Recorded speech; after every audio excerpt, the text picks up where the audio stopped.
श्रीमद्वाल्मीकि रामायण अरण्य कांड अध्याय 24। श्रीराम का तात्कालिक शकुनों द्वारा राक्षसों के विनाश और अपनी विजय की संभावना करके सीता सहित लक्ष्मण को पर्वत की गुफा में भेजना और युद्ध के लिए उद्यत होना। प्रचंड पराक्रमी खर जब श्रीराम के आश्रम की ओर चला, तब भाई सहित श्रीराम ने भी उन्हीं उत्पात सूचक लक्षणों को देखा। प्रजा के अहित की सूचना देने वाले उन महाभयंकर उत्पातों को देखकर श्रीरामचंद्र जी राक्षसों के उपद्रव का विचार करके अत्यंत अमर्ष में भर गए और लक्ष्मण से इस प्रकार बोले, महाबाहो, ये जो बड़े बड़े उत्पात प्रकट हो रहे हैं, इनकी ओर दृष्टिपात करो। समस्त भूतों के संहार की सूचना देने वाले ये महान उत्पात इस समय इन सारे राक्षसों का संहार करने के लिए उत्पन्न हुए हैं। आकाश में जो गधों के समान धूसर वर्ण वाले बादल इधर उधर विचर रहे हैं, ये प्रचंड गर्जना करते हुए खून की धाराएं बरसा रहे हैं। युद्ध कुशल लक्ष्मण, मेरे सारे बाण उत्पातवश उठने वाले धूम से संबद्ध हो युद्ध के लिए मानो आनंदित हो रहे हैं तथा जिनके पृष्ठभाग में सुवर्ण मड़ा हुआ है, वे मेरे धनुष भी प्रत्यंचा से जुड़ जाने के लिए स्वयं ही चेष्टाशील जान पड़ते हैं। यहाँ जैसे जैसे वनचारी पक्षी बोल रहे हैं, उनसे हमारे लिए भविष्य में अभय की और राक्षसों के लिए प्राण संकट की प्राप्ति सूचित हो रही है।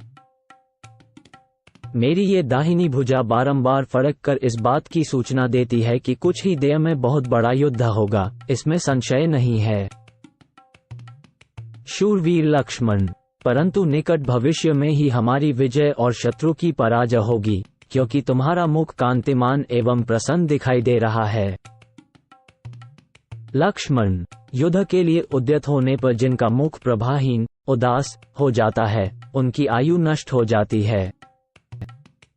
गरजते हुए राक्षसों का ये घोर नाद सुनाई देता है तथा क्रूर कर्मा राक्षसों द्वारा बजाई गई भेरियों की यह महाभयंकर ध्वनि कानों में पड़ रही है। अपना कल्याण चाहने वाले विद्वान पुरुष को उचित है कि आपत्ति की आशंका होने पर पहले से ही उससे बचने का उपाय कर ले। इसलिए तुम धनुष बाण धारण करके विदेह कुमारी सीता को साथ ले पर्वत की उस गुफा में चले जाओ जो वृक्षों से आच्छादित है। वत्स, तुम मेरे इस वचन के प्रतिकूल कुछ कहो या करो, यह मैं नहीं चाहता। अपने चरणों की शपथ दिलाकर कहता हूँ, शीघ्र चले जाओ। इसमें संदेह नहीं कि तुम बलवान और शूरवीर हो तथा इन राक्षसों का वध कर सकते हो, तथापि मैं स्वयं ही इन निशाचरों का संहार करना चाहता हूँ। इसलिए तुम मेरी बात मानकर सीता को सुरक्षित रखने के लिए इसे गुफा में ले जाओ। श्री रामचंद्र जी के ऐसा कहने पर लक्ष्मण धनुष बाण ले सीता के साथ पर्वत की दुर्गम गुफा में चले गए। सीता सहित लक्ष्मण के गुफा के भीतर चले जाने पर श्री रामचंद्र जी ने, हर्ष की बात है, लक्ष्मण ने शीघ्र मेरी बात मान ली और सीता की रक्षा का समुचित प्रबंध हो गया, ऐसा कहकर कवच धारण किया। प्रज्वलित आग के समान प्रकाशित होने वाले उस कवच से विभूषित हो श्रीराम अंधकार में प्रकट हुए महान अग्निदेव के समान शोभा पाने लगे। पराक्रमी श्रीराम महान धनुष एवं बाण हाथ में लेकर युद्ध के लिए डटकर खड़े हो गए और प्रत्यंचा की टंकार से संपूर्ण दिशाओं को गुंजाने लगे। तदनंतर श्रीराम और राक्षसों का युद्ध देखने की इच्छा से देवता, गंधर्व, सिद्ध और चारण आदि महात्मा वहां एकत्र हो गए।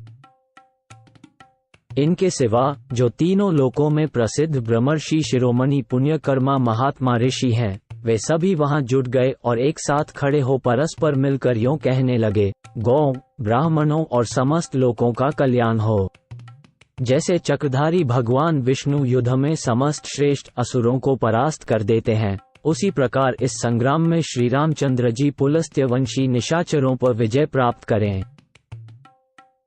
ऐसा कहकर वे पुनः एक दूसरे की ओर देखते हुए बोले, एक ओर भयंकर कर्म करने वाले 14,000 राक्षस हैं और दूसरी ओर अकेले धर्मात्मा श्री राम हैं, फिर यह युद्ध कैसे होगा?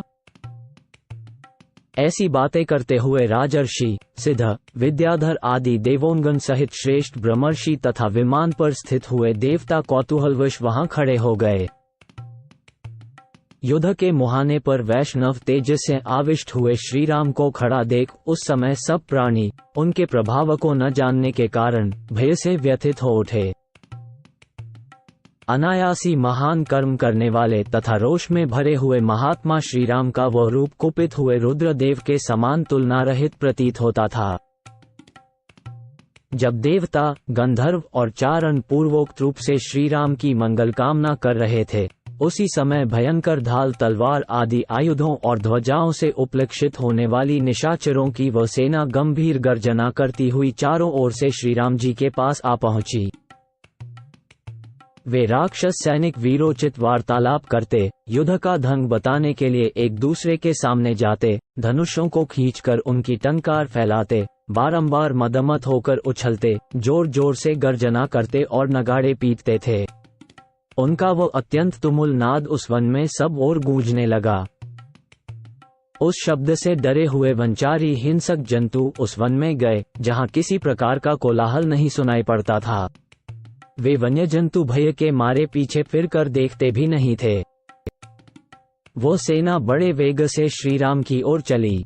उसमें नाना प्रकार के आयुध धारण करने वाले सैनिक थे। वो समुद्र के समान गंभीर दिखाई देती थी। युद्धकला के विद्वान श्री रामचंद्र जी ने भी चारों ओर दृष्टिपात करते हुए खर की सेना का निरीक्षण किया और वे युद्ध के लिए उसके सामने बढ़ गए।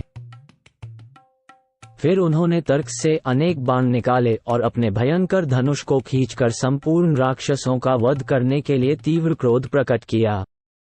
कुपित होने पर वे प्रलयकालिक अग्नि के समान प्रज्वलित होने लगे। उस समय उनकी ओर देखना भी कठिन हो गया। तेज से आविष्ट हुए श्रीराम को देखकर वन के देवता व्यथित हो उठे। उस समय रोष में भरे हुए श्री राम का रूप दक्षयज्ञ का विनाश करने के लिए उद्यत हुए पिनाकधारी महादेव जी के समान दिखाई देने लगा। धनुषों, आभूषणों, रथों और अग्नि के समान कांति वाले चमकीले कवचों से युक्त वह पिशाचों की सेना सूर्योदय काल में नीले मेघों की घटा के समान प्रतीत होती थी।